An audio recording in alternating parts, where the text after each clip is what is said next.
Hello friends, good morning. जय Jagannath. Kalyani सेनापतिर Odia blog रे आपण मानक स्वागत। आशा करुच्ची प्रभु कृपार आपण माने समस्ते निहाती भले थिबे और खुशी रे थिबे। तो चलंतु फ्रेंड्स स्टार्ट करवा आज गोटे फ्रेश ब्लॉग।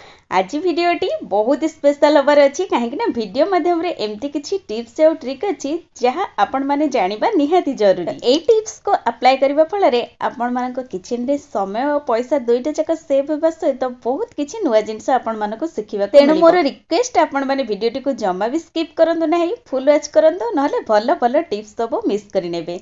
तेबे चलंतु फ्रेंड्स सेमती किछि सुंदर सुंदर टिप्स को नै देखि नबा आज रही सुंदर वीडियोटी को।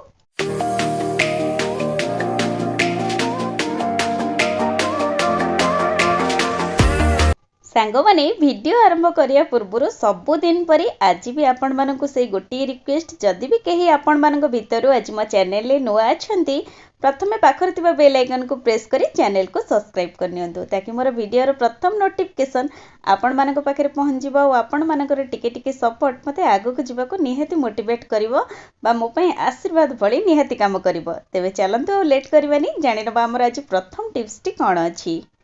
सांग माने बैगण भजा तो समस्त को भल लगे, जेहेतु आम ओडिया पखाल सहित हो कि गरम सहित हो, छोट पिला माने हुंतु बा बड़ माने हुंतु समस्तंकर प्रिय बैगण भजा होता है। किंतु जिते आम बैगण को एमती बड़ बड़ शेप रे काटी था और फ्राए कर था, यहाँ बहुत तेल निए भाजवाई बा आम जदि मसला बैगण भी प्रस्तुत करुचे ताहले बैगण फ्राए कर सारा पर आम नॉर्मली मसला को ऐड करथाउ, सेमिति रे मध्य बैगण हमर बहुत सारा तेल निए भाजी होबा पई। किंतु आज गोटे सुंदर टिप्स आपण मानको कहिबी जहाको अप्लाई करबा द्वारा बहुत कम तेल रे आपण माने बैगण को फ्राए करि परिबे आ बहुत सुंदर भाबरे मध्य सब बैगण भाजी होबा सहित बहुत टेस्टी मध्य लागिवो। केमिति आसंतु जानिबा ए सुंदर टिप्स माध्यम रे। प्रथम आमे बैगण को काटी एमते टिके वॉश करनबा, तापरे लूण हळदी बा लंका पाउडर जहाँ किछि मसला हमर दबार थिबो बैगण रे, तो आमे एई समय रे सब मसला को ऐड करिकरी 5 रु 10 मिनिट एमते आपण माने भल्लो से ताको गोळेई करी छाडी देबे। देखिबे एई सब मसला जेतेबेले बैगण सहित ऑब्जर्व हेई जिवो, आपण माने जेतेबेले भी कढ़ाई रे तेल पकेई की फ्राई करूचंदी बहुत कम तेल रे आपण मानकर बैगण भजा प्रिपेयर हेई परिबो आ बहुत टेस्टी मध्य लागिबो। आपण माने विश्वास करिवेनी, निहाती थरे ट्राई करंतु। ट्राई कले आपण माने निहाती जानि परिबे। देखंतु एठी 10 मिनिट हेई जाईची आ सब बैगण मु एठी जहाँ भी किछि मसला देइथिली सब से मसला को ऑब्जर्व कर नेइची। तो एबे हमें आकु जेतेबेले फ्राई करबा ए कम तेल रे फ्राई हेई परिबो आ बहुत टेस्टी मध्य लागिबो। एटा 100% गारंटी। आपण माने थरे बनेइकरी खांतु। तो आशा करछु मोर ए टिप्स टी निहाती आपण मानको पसंद आसीबो। एबे चलंतु जानिबा हमर नेक्स्ट टिप्स कोन अछि। सांग माने आमे माने घरे जेतेबेले रोटी बनै थाउ, जेतेबेले एमती अटा चकड़ला बेले किछि बळका अटा हमर रहि जाय और आमे ताको डायरेक्ट फ्रिज रे एमती स्टोर कर देउ।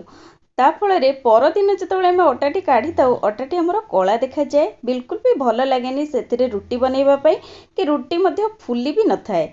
तो एमती प्रॉब्लम जदि आपण मानक सहित घटुची ता पई आज जानि नबा आसंतु गोटे सुंदर टिप्स। प्रथमतः जेतेबेले आमे अटा चकटुचे कला न होबा पई जदि आमे ठंडा पानी यूज करूचे ताहले अटाटी हमर जमा कला हेबनी। नचेत आमे जेतेबेले एमती बळका अटा रहि जाउची याकु जदि स्टोर करूचे, जो जगह रे आमे स्टोर करूचे सब बेले चेष्टा करंतु प्लास्टिक कंटेनर आपण माने बिल्कुल भी यूज करंतु नै। स्टील किंबा काच कंटेनर यूज कले बहुत भलो हबो। तो सेई कंटेनर भितरे बा सेई डब्बा भितरे आमे किछि खाइबा तेल नै ता भितरे एमती चारि पाखे स्प्रेड कर दबा। देखंतु मोठी गोटे स्टील टिफिन नैची आ ता भितरे किछि कुकिंग ऑयल देई एमती ताको चारि पटे भलो से लगेई दबा। ऊपर टिफिन रो कवर रे मध्य सेई सेम प्रोसेस रे आमे तेल को स्प्रेड कर दबा। एमती करिकरी आमे जहाँ भी किछि बळका अटा रहि जाईची तो सेई अटा गुला को भितरे स्टोर करिबा फल रे देखिबे अटाटी आपण मानकर बिल्कुल भी कला पड़िबनी। आ आमे चकटी थिबा अटा जेतिकी सॉफ्ट थिबो पुणी नेक्स्ट दिन आमे जेतेबेले बाहर करिबा अटाटी हमर सेतिकी सॉफ्ट हेतिबो आ रोटी मध्ये बहुत सुंदर भाबरे फुलिबा सहित टेस्टी लागिबो। आपण मानकर जेबे भी किछि एमती बळका अटा रहि जाउची आपण माने ताको ठीक एई प्रोसेस रे स्टोर करंदु। देखिबे निहाती आपण मानकर किचन रे टिप्स हेल्पफुल रहिबो। आहुरी मध्ये जहाँ भी किछि हमर बळका अटा चुना एमती रहि जाइथिबो आकु आपण माने अटा डबा भितरे बिल्कुल भी पकांतु नाही, कहीं आमर से अटा सहित ए बळका अटा मिसिबा फल रे अटा सबु भितरे एमती मॉइस्चर आसीजिबो और जल्दी पोक लागि जिबार संभावना थाए आ अटाटी हमर खराब हेई जिवो। तो आपण मानकर जेबे भी एमती किछि यूज करिथिबा अटा एमती बळी जाउची तो आपण माने ताको जेकोनोसी डब्बारे गोटे एमती भरिकरी फ्रिज रे रखि दियंतु पुणी नेक्स्ट टाइम रुटी जेतବେଳେ आपण माने बनाउचंदी तो एई अटा को यूज करी आपण माने बनै परिबे। तेबे आशा करूची एई छोटी टिप्स टी आपण मानक किचन रे निहाती हेल्पफुल रहइबो। तो एबे चलंतु जानिबा आउ गोटे सुंदर टिप्स।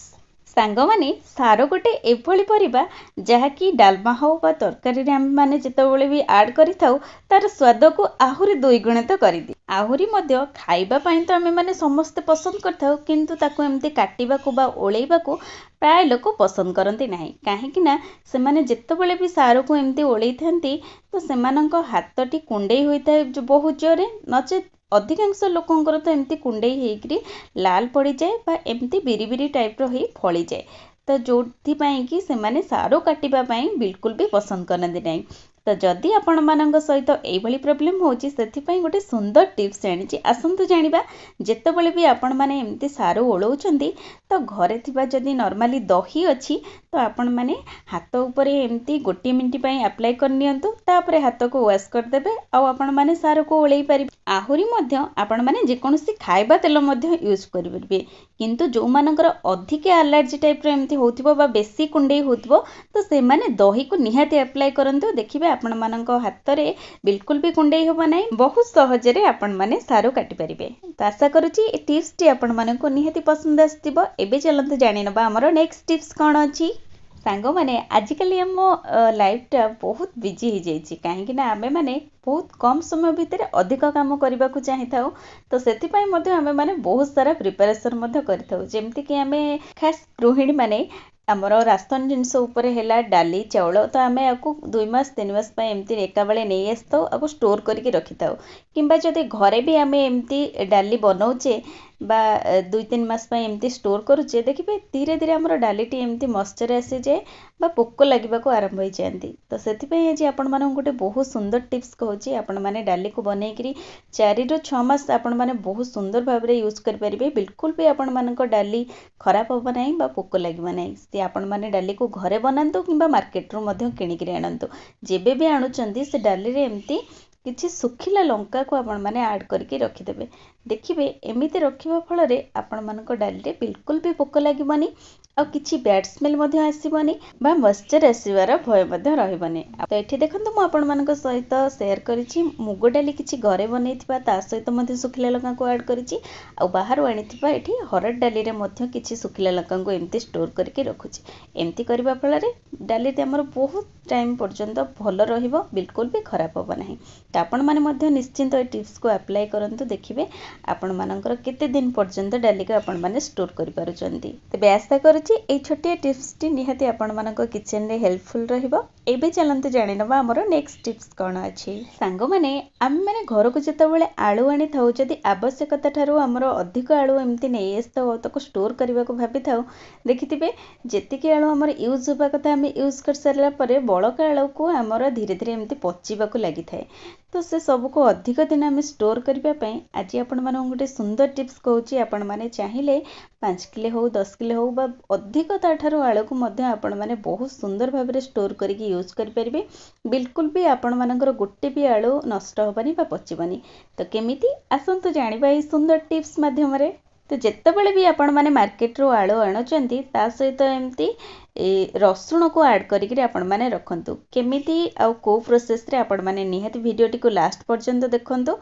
एमती आमे रसुण को प्रथमे छड़े देबा गोटा रसुण रे एठी यूज होबा नाही एमती रसुण को छड़े दे तार पाखुडा गुडा को आमे बाहर करबा चोपा लागिथिले मध्ये हमर किछि भी असुविधा नाही।